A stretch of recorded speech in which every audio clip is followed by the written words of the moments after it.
Azerbaijan and Kazakhstan are quite often described as two of the largest nations in their respective geographies, and relations between them, of course, will have some considerable bearing upon the projects of Turkey connectivity and Middle Corridor. Currently, bilateral interaction is governed by the 2005 Agreement on Strategic Partnership and Allied Relations. And today I'm in Astana. President Aliyev will be here very soon indeed, and today I will have this distinct opportunity to converse on the matters of bilateral interaction and also, of course, matters related to Organization of Turkish States with Jannat Mamunkulov, Senior Lecturer at Eurasian National University. Thank you very much indeed for this absolutely fantastic opportunity. My first question to you is going to be about this specific state visit of President Aliyev. The President of Kazakhstan was in Azerbaijan in March 2024, which was also a state visit. How would you evaluate the nature and the scale of bilateral interaction between these two fundamentally important Turkic countries? Yeah, really, the relations of Kazakhstan and Azerbaijan are getting more and more closer in different kind of strategic areas. So now we became strategic allies, not only in the framework of the Organization of Turkic countries, but the bilateral strategic relations are of great importance.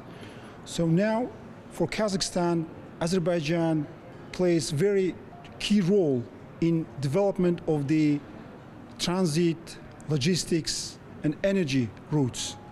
So from this perspective, we pay lots of attention to Azerbaijan, especially after these recent geopolitical changes in Caucasus and in Ukraine and other areas. So it is very important for Kazakhstan to develop the logistic routes through the Caspian Sea, through Azerbaijan, to Europe. But that logistics route you referred to, Aktau-Baku route, across the Caspian Sea. Yes, yes. What I've noticed, although Azerbaijan and Kazakhstan are developing this oil-based energy cooperation, the reality is that only 5% of Kazakh oil is being exported to Europe via Azerbaijan. The rest goes to Russia, 80%, and the rest to China. Do you think today's discussions and tomorrow's conversations will lead to new type of agreement leading to a new reality which could see increase in the energy export capabilities of Kazakhstan via Azerbaijan to Europe? Yeah, sure. We should be realistic in terms of the real potentials of our country. So now we're talking about the strategy until 2030. By that time, if we will cope with some current issues, some agreements, some extra works on this matter, I think that we can raise this potential. We can elevate this potential to, for example, 10% or maybe more. So I think that this state visit will be a very crucial and strategically important meeting, gathering, where Tokayev and President Aliyev will talk about this matter particularly. So I think not only logistics, but the other issues, military, cultural, economic, and other issues will be discussed at large, in detail. So I think that Aliyev's visit marks very important beginning of the deepening ties between Azerbaijan and Kazakhstan.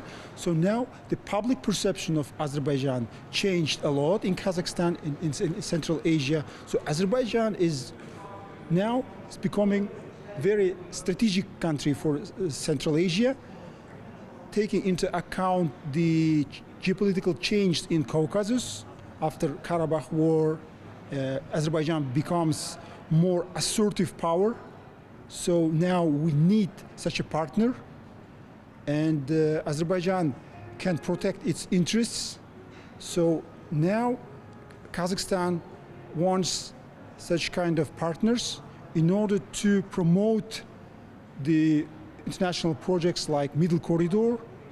Of course, we will talk, there will be discussions, but it is a beginning of something much more important.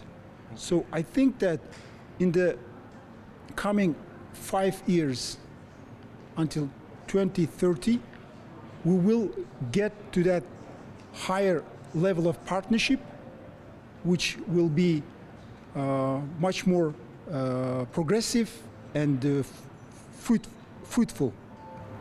And also, if I may, beyond bilateral interactions in these two crucial Turkic countries, there is also cooperation within the confines of Organization of Turkic States. There have been crucial summits over the past few years. Back in 2023 in Astana, that was a crucial summit. I think that the national symbols of the Organization of Turkic States were adopted back then. And then there was one in Bishkek last year, and the last one was in Gabala in Azerbaijan. How do you think Kazakhstan envisions the future of Organization of Turkic States in terms of harmonization, coherence? Is it being envisaged as a kind of a Turkic unity, Turkic union of sovereign nations, or more of a trade bloc, something along the lines of European Union perhaps in the fullness of time?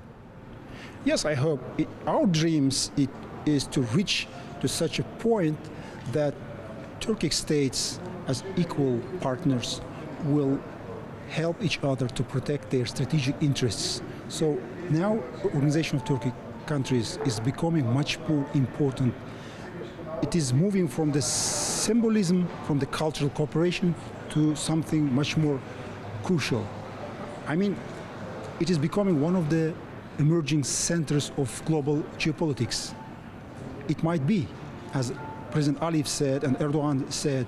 So I think OTS is very key strategic institutions for Kazakhstan in order to maintain this international balance.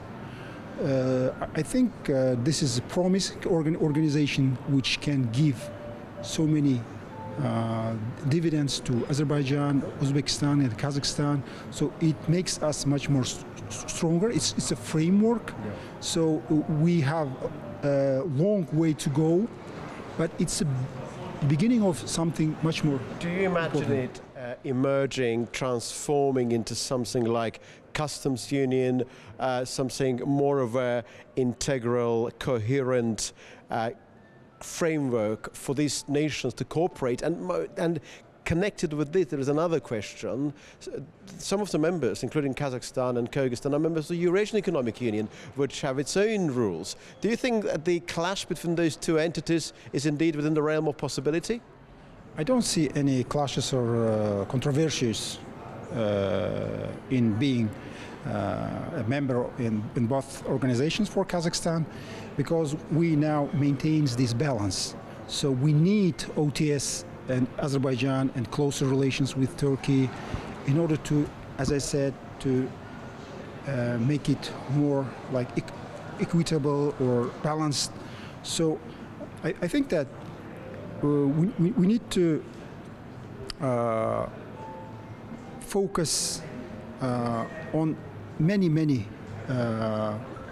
players, many organizations, Eurasian Union and OTS and other institutions. So it makes us. And they're not mutually exclusive, you say? No. I don't think that they're mutually exclusive. So I think that there's a long way to go. So it's a continuation of this talks and the discussions. So in every 5 to 10 years, the geopolitical, demographic, social changes are taking place. So I think that this organization is promising. So as I said, we need to wait and silently, quietly work on promotion of this closer partnership, strategic partnership. Thank you.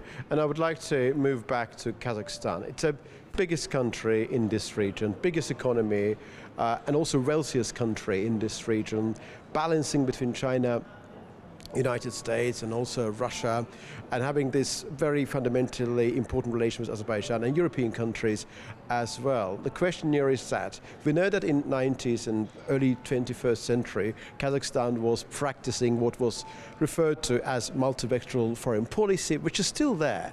But Kazakhstan itself has changed massively over the past decade. We talk about Second Republic, new Kazakhstan, in particular after 2022, Kazakhstan has changed massively for obvious reasons, which do not need to be, of course, stated. How has Kazakhstan as a nation transformed from early 90s, and how do you evaluate its current geopolitical credentials?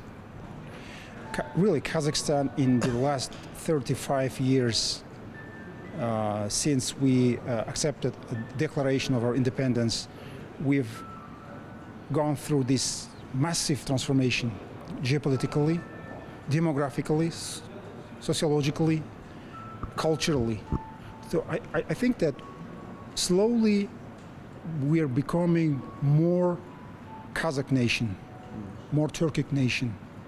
So by saying that we've gone through these political reforms and transformations as well, so there were very difficult times, there were achievements, we have our own inner problems, but despite that, internationally we are a successful country. I mean, from the point of the image making and other things. And internally, we built a flexible economy, which is one of the biggest in the post-Soviet area, one of the biggest and successful stories. So I think that we're still going on our path to get to our strategic goal, which is becoming a strong state. But of course, we have some problems, as any country has. But I think we are going towards our goals, and our president and our politicians, they are making their efforts in order to maintain this balance, which is a very sensitive issue. So we are bordered by China and Russia, as you see. So I think that we are trying to maintain this balance. So, through the time, we will become more centralized, more like stronger country in terms of economy, in terms of geopolitics, and everything.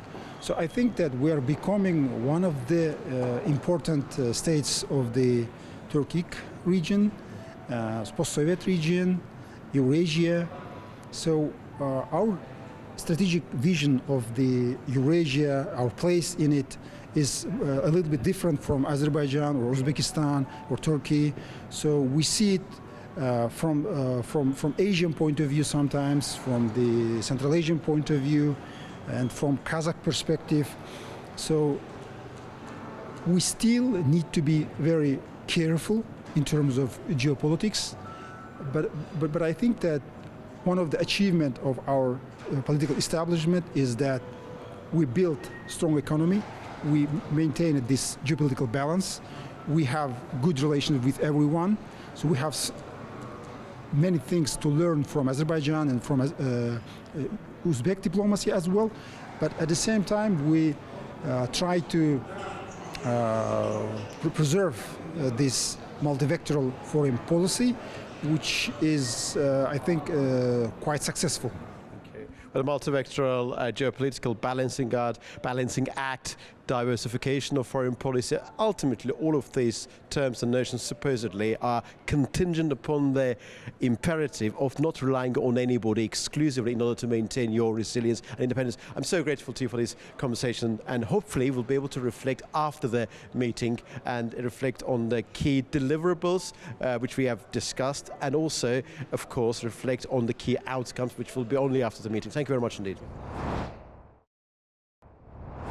I'm now joined by Dr. Aydar Kurmashov, head of the Asian department at the Strategic Research Center under the auspices of the President of Kazakhstan. Doctor, thank you very much indeed for joining us today. Hello. So effectively, this bilateral interaction between Azerbaijan and Kazakhstan is being regarded as one of the key moments in Caucasus Plus and also Central Asia Plus frameworks. What is your expectation? What is a key deliverable in the context of this state visit of President Aliyev to Kazakhstan? Mm. Of course, it is a big visit for us because we are the countries that are closely tied together, not only in economy but also in politics. So that's why we welcome the decision of extending the relations between Azerbaijan and Central Asia. So that's why I think further integration in the formats of Central Asia is very welcoming, and I think this is it will help us to communicate more in political and economics. Yeah. Thank you. Kazakhstan is an evolving country. It's a big country, 2.7 million square kilometers of territory, vast territory. It's the wealthiest country in this region, balancing between China, United States and Russia. And Azerbaijan is also playing an important role in the South Caucasus. In the context of that multivectoral foreign policy, which Kazakhstan has been pursuing since 90s, and in the light of necessity of diversification of foreign policy partners, how important is Azerbaijan for the attainment of that goal pursued by Kazakhstan? Mm-hmm. Of course, nowadays Kazakhstan is paying a lot of attention to developing middle corridor.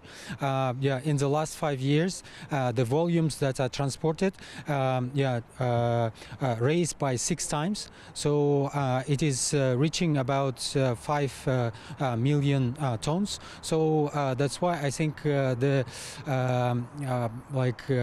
tying together with Azerbaijan and other Caucasus republics,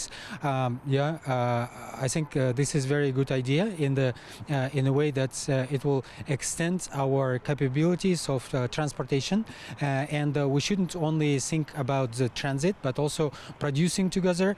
So it will help us to develop our economy and the involvement of citizens and the business of Kazakhstan and Azerbaijan in this corridor.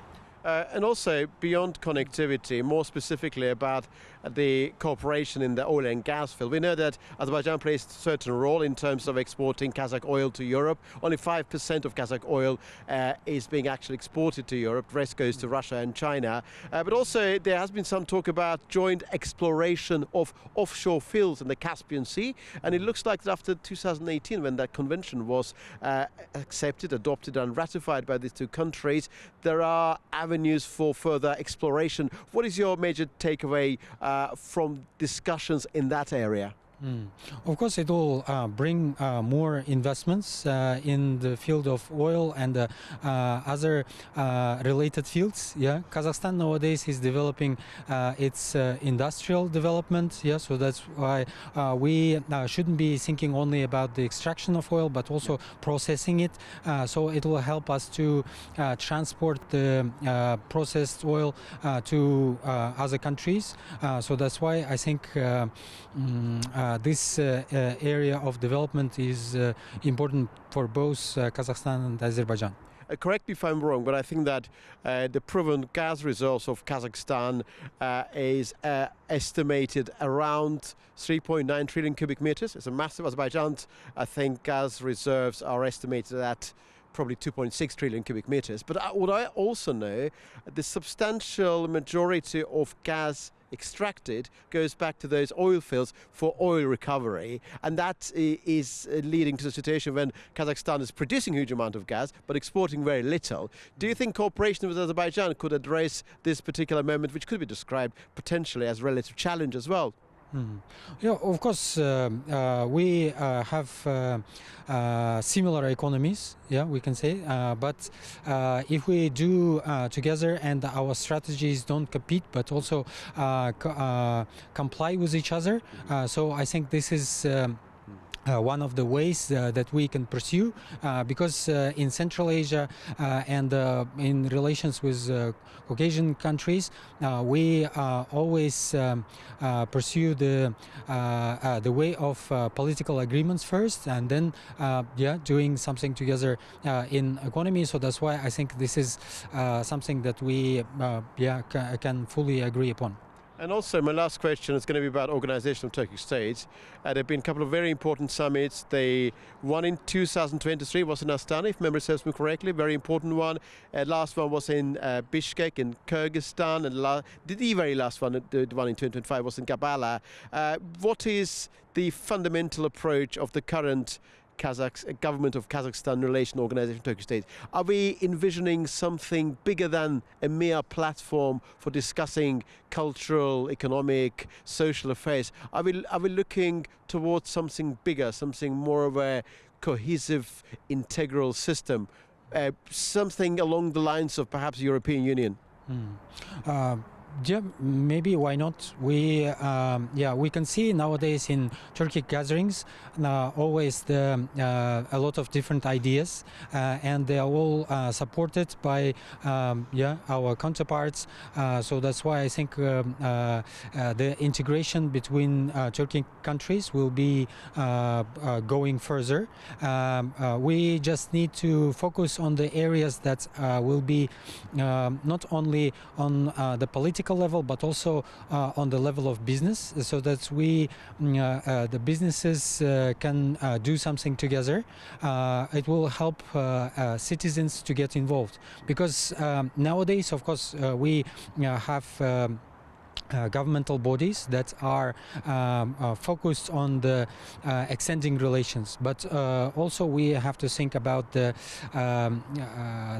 simple citizens, ordinary citizens, who will be connecting together. So I think technologies, for example, nowadays Kazakhstan is experiencing the growth in the number of youth. So that's why other Central Asian countries are seeing the same. So that's why we have to be thinking about the areas we can cooperate together in education, for example, in developing digitalization. Nowadays it's one of the lucrative areas that we have to be pursuing together, and it will help us to grow economically. Thank you very much indeed for this very interesting opportunity, for this lovely conversation. So grateful to you. Thank you.